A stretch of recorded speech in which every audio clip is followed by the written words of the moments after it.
हमको मरा घोषित कर दिया, हमारी ज़मीन पे कब्जा कर लिया, घर पे भी कब्जा कर लिया, यानी कि हमको बेदखल कर दिया। 2017 से मरे घोषित है। सरकार गूंगी हो जाए और अंधी हो जाए तो जनता का कुछ नहीं हो सकता, वही हो रहा है इनके। 55,000 रुपये मैंने वकीलों को दिया। हाँ, और जो पुलिस वाले हैं उन्होंने 10,000 मांगे, 5,000 मांगे। उम्मीद है कौन सुनेगा आपको, कौन जिंदा कर पाएगा? दो ही एक तो भगवान बना सकते हैं, इंसान को जिंदा कर सकते हैं। अच्छा, मुझे को गल्ला भी मिलता है। हाँ, आज मैं डंडा लेके घूम रहा हूँ। हाँ। और पिछली सरकार में तमंचा घूम रहे थे, तमंचों में जंग लग गई है। दोनों हाथों में अद्दा ले जाओ, जिलाधिकारी की गाड़ी खड़ी होगी, तुम दोनों हाथों तो मतलब दोनों सीधा फोड़ देना जाके, वो आएंगे हमारे पास तब हम करेंगे कार्रवाई। एक तरीके का अपराध कम करने के लिए आपको दूसरा अपराध करने की शिक्षा दी जा रही है, ये हो रहा है। हाँ, मेरे बगल में एक इंसान आपको खड़े नजर आ रहे होंगे। ये बोलते भी हैं, ये चलते भी हैं, ये ऑटो भी चला लेते हैं, ये कमा भी लेते हैं, अपने परिवार को भी चला लेते हैं, लेकिन कागजों में ये मरे हुए हैं। और एक दिनों से नहीं, कई दिनों से मरे हुए हैं। ये मैं आपको बता रही हूँ, ये होती है लापरवाही। आप अपने क्षेत्र में किसी को भी नेता बनाइए, किसी को भी जो है वो पद दीजिए, लेकिन जब आप कागजों पर मर जाते हैं तो आप जिंदा कभी नहीं हो पाते। वही कहानी है इनकी। ये ऑटो चला रहे हैं, ऑटो में ना शीशा बचा है ना कुछ बचा है, ये अपना परिवार चलाने की कोशिश कर रहे हैं। ये शीशा क्या किया ऑटो? ये शीशो तोड़ दिया पुलिस वालों ने। क्यों? ये बेवर में तोड़ दिए? रहने नहीं देते हैं, चलने नहीं देते हैं। हाँ। और आप तो मरे हुए हैं, बोल कैसे रहे? अब बोल क्या रहे, ये तो ऊपर वाले की देन है, ईश्वर की देन है। हाँ। अब बताइए मैं कैसे रहूं, कैसे क्या करूं? हाँ। इनकी जो पत्नी है वो महिला आयोग तक भी अपनी सिफारिश पहुंचा चुकी है, लेकिन अफसोस कि जब सरकार गूंगी हो जाए और अंधी हो जाए तो जनता का कुछ नहीं हो सकता, वही हो रहा है इनके साथ। मैं क्या हर जगह जा चुका हूँ, कोई सुनता ही नहीं है। परेशानी क्या है बताइए? हमको मरा घोषित कर दिया, हमारी ज़मीन पे कब्जा कर लिया, घर पे भी कब्जा कर लिया, यानी कि हमको बेदखल कर दिया। फिर कितने दिन से आप मरे हुए? आप 2017 से मरे घोषित हैं। 2017 से मरे हुए। और हर जगह जाता हूँ, मतलब जो कोई नजरी नहीं कर रहा, क्योंकि मैं मतलब जो जाति सक्सेना हूँ, मेरी जाति का ना कोई अधिकारी है ना कोई मंत्री है। तो आपकी जाति का कोई होता, आपकी जाति में होते तो सुनवाई हो जाती। अब जाति क्या मतलब जो जिन लोगों ने मतलब जो मंत्री है, अधिकारी है, वकील हैं, तो उन लोगों की सुनवाई चल रही है। हमारी सुनवाई होती तो हम सबके पास जाते हैं, तो कोई ये तो कहे कि हाँ फोन करके हाँ तुम पास गए अभी तक? किन किन लोगों के पास? हम सबके पास मतलब जो मंत्री साहब के पास गए हैं, अमृतरी साहब के लेफ्ट हो, और यहाँ भी गए, और जिला अधिकारी के पास तो हर महीने मतलब चक्कर लगा लगा के मैं थक चुका हूँ। कोई सुनवाई कोई सुनवाई। 3 बच्चे हैं आपके? 4 बच्चे हैं। 4 बच्चे? एक बच्चा खत्म हो गया, मतलब लड़ाई दंगा में। तो आपकी पूरी जमीन से आपका नाम काट दिया गया? नाम काट दिया गया, घर से निकाल दिया गया? निकाल दिया तो गया। कहाँ रहते हैं? यहाँ कॉलोनी में रहते हैं, आसरा आवास में। कितनी जमीन थी? जमीन थी 4 बीघा, और मतलब जो मैनपुरी जिला में थी, और 4 आती औरैया जिला में। और तो आपकी जो माननीय सांसद हैं, उनसे आपकी मुलाकात नहीं हुई है परेशानी बताने के लिए? हुई थी, लेकिन वही बात है कि मतलब जो है जब हम सुप्रीम कोर्ट तक पहुंच गए, कागज देख लेते लोग, तो मतलब जो है वो शांत हो जाते हैं। ये है प्रॉब्लम। कोर्ट में क्या हुआ? कोर्ट में यहाँ तो मतलब जो है वकील एक दूसरे से मिली भगत हो जाती है, पैसा ले दे के वकील तो शांत हो गए हैं। अब मतलब जो है अब कहाँ तक पैसा भरूँ? मैं तो पैसा खर्च कर करके मैं थक चुका हूँ, कोई सुनता है नहीं। कोई एक बार भी की जांच नहीं करवाई किसी ने। 55,000 रुपये मैंने वकीलों को दिया। हाँ, और जो पुलिस वाले हैं उन्होंने 10,000 मांगे, 5,000 मांगे, मैंने सबको पैसे दिए, लेकिन किसी ने जान नहीं। तो किससे उम्मीद है कौन सुनेगा आपको, कौन जिंदा कर पाएगा? दो ही एक तो भगवान बना सकते हैं, इंसान को जिंदा कर सकते हैं। पिछली सरकार आपका कौन भगवान? पिछली सरकार में मैं 2 साल के लिए मैं दिल्ली चला गया था। जब ये सरकार आई तो मुझे राहत मिली, मुझे गल्ला मतलब जो मिलना शुरू हुआ, तब मैं मतलब वापस आए। अच्छा, मुझे को गल्ला भी मिलता है? हाँ। इस सरकार में कम से कम ये राहत मिली कि मैं जिला मैनपुरी में रह रहा हूँ, सबके सामने घूम रहा हूँ। पहले क्या दिक्कत थी? पहले दिक्कत ये थी, जहाँ देखते थे कहीं तो लोग उठा लेते थे। कहीं इस चौराहे पे तमंचा लेके खड़े थे, जेल चौराहे पे कई बार हमको तमंचा लेके घेरा, तहसील में गया तो वहाँ तमंचा लेके घेरा, ये चल रहा था तमंचा। आज ये सरकार में तमंचा तो तमंचा रहा, ये मैं 24 घंटा डंडा रखता हूँ। आज ये डंडा रखा, आज मैं डंडा लेके घूम रहा हूँ और पिछली सरकार में तमंचा घूम रहे थे। बताइए कौन कौन?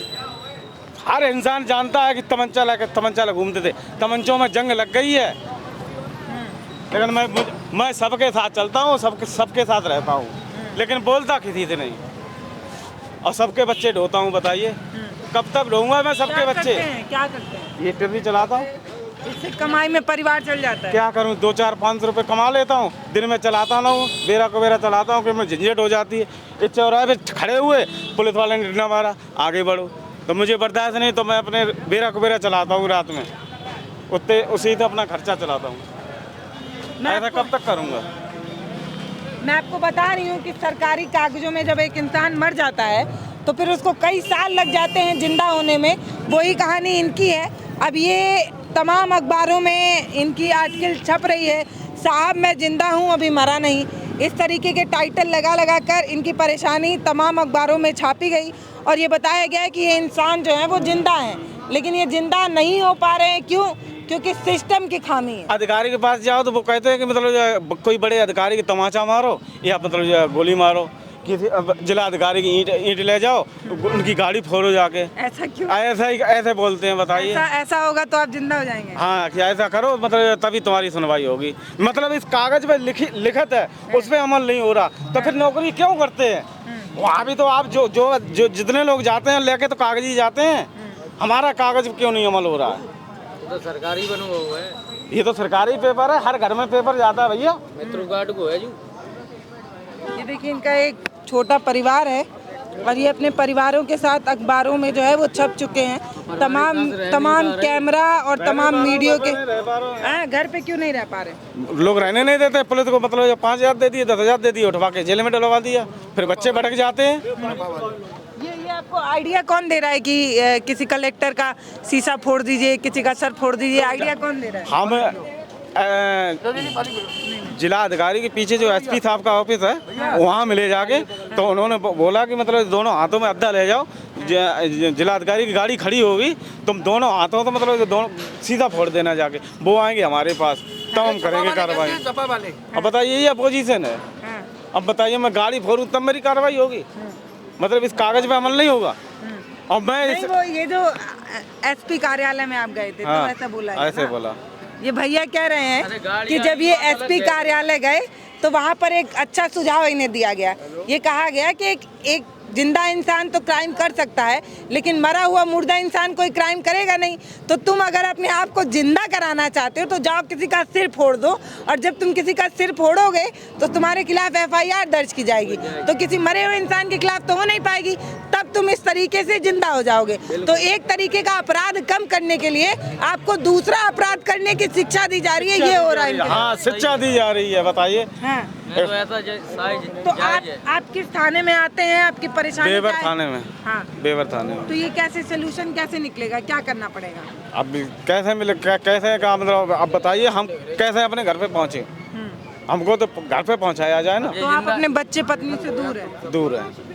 ये भैया हमें कह रहे थे कि अगर आप पत्रकार हैं तो आप हमारी खबर जो है वो सुनिए और लोगों तक पहुंचा दीजिए, जो जिम्मेदार लोग हैं। तो हमने इनकी खबर सुन ली, इनकी परेशानी एक पीड़ा बता दी कि एक जिंदा इंसान, उसको मरा घोषित किया गया कागज पे, परिवार का एक विरह भी इनके साथ है, अपनी कमाई, अपनी ज़िंदगी को लेकर ये इधर उधर भटक रहे हैं। हमने खबर सुन ली, आप तक पहुंचा दी है। जिम्मेदारी आपकी है कि आप भी इन्हें जिंदा कर पाएंगे या जीते जी ये मर जाए, ये आप बताइएगा। और ये बताइएगा कि एक मरा हुआ इंसान जो है उसको जिंदा करने के लिए कहा जा रहा है कि तुम एक और अपराध कर लो, किसी का सिर फोड़ दो, किसी का गाड़ी का शीशा फोड़ दो, तब तुम्हें न्याय मिलेगा।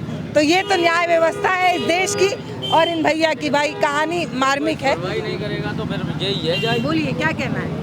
क्या कहेंगे? मरा हुआ इंसान कुछ क्या कह सकता हूँ? सुनवाई नहीं है तो कहते मैं परेशान हूँ। फिर उसके लिए क्या रह गया? कितने अखबारों में छप गया अब तक? बहुत जब उसका भाई बहुत अखबार है, और क्या कर सकता है वो? कोई सलूशन नहीं। कोई सलूशन नहीं। अरे ये देखिए महिला आयोग को भी इनकी पत्नी ने, ये देखिए महिला आयोग को भी इनकी पत्नी ने जो है वो सारे प्रकरण के बारे में बताया है। तो सबके पास गया। सरकार सोई हुई है, प्रशासन सोई हुई है, और महिला आयोग जो महिला कल्याण की बात करती है, वो महिला आयोग भी सोया हुआ है। इसीलिए तो इस घटना के बारे में कोई कार्रवाई नहीं हो रही है। ये देखिए मैनपुरी की ये घटना है और इनकी पूरी कहानी जो है इसमें यही है कि ये कुछ दिन के लिए बाहर गए थे और कागज़ पर इनको मरा घोषित कर दिया गया। उसके बाद दफ्तर दफ्तर ये दौड़ रहे हैं। संतोष कुमार इनका नाम है। प्रेमचंद। हाँ? प्रेमचंद। ये श्याम सिंह कौन है? ये लोग विपक्षी लोग हैं। विपक्षी लोग। हाँ, विपक्षी लोग हैं, जिन लोगों ने घर पे कब्जा कर रहा, खेतों में कब्जा कर श्याम रहा। संजय हम सुन लिया आपकी बात। अब हम नहीं जानते इस पे कार्रवाई हो पाएगी कि नहीं। हम आश्वासन भी नहीं आप दे तो रहे। ऊपर वाले के भरोसे है, जब कब होगी कार्रवाई या कब हमारे बच्चे अपने घर पे पहुंचेंगे। देखिए हम कमाने एक पत्रकार भी हर महीने में मजबूत नहीं होता है। उसको भी पता है कि वो इनकी खबर सुनकर कोई न्याय नहीं दिला सकता, क्योंकि ना तो हम जज हैं ना तो हम वकील हैं। हम बस वही हैं कि जनता के बीच जा सकते हैं, उनकी पीड़ा उनकी समस्या जो काम करने वाले लोग हैं उन तक पहुंचा सकते हैं। तो हमने इनकी समस्या सुन ली है। जिम्मेदार लोगों तक पहुंचाने की जिम्मेदारी आपकी है। अगर आप इन्हें जिंदा करना चाहें तो कर दीजिएगा, नहीं तो ये पहले से ही मरे हुए हैं और मर जाएंगे, क्या फर्क पड़ता है। देश तो लोकतंत्र में जी ही रहा है, राममय हो ही रहा है, तो क्या फर्क पड़ता है। एक इंसान मर रहा है तो मरने दो। देश में आबादी ऐसे भी इतनी ज्यादा है ना। बताइए आगे इलेक्शन आ रहा, कैसे मैं वोट डालूं? मत डालिए, क्या जरूरत है वोट डालने? डालूंगा ही नहीं। हाँ। जब तक जीवित नहीं होऊंगा इलेक्शन पे वोटिंग पोलिंग पे जाएंगे नहीं। बोलो जिंदा ही ना है, फिर बात ही बताइए किस हिसाब से वोट डालूं जाके, बताइए आप बताइए। तुम वोट डाल हो जाएंगे और कोई उसको बताए मतलब कैसे वोट डालूं। वहीं तो जिंदा हुए हो। हाँ? वोट कर रहे हैं, वोट डर रहे हैं तो फिर क्या है। आदमी का नाम भी आ रहा है और क्या चाहिए। अच्छा, वोटर कार्ड में नाम आता है क्या? हाँ, आता। और क्या चाहिए। वोटर कार्ड में भी नाम आता है। नाम आता, राशन कार्ड गरीबी रेखा में आता है। बताइए राशन कार्ड गरीबी रेखा से ले रहे होगा आदमी। राशन लेने जाते हो? राशन लेने जाते। जब किसी की समझ में ही नहीं आएगा तो फिर क्या मतलब है। सपा के कार्यकाल में हो रहा है ये। हमारी यही समझ में नहीं है कैसा क्या चल रहा है, बताइए।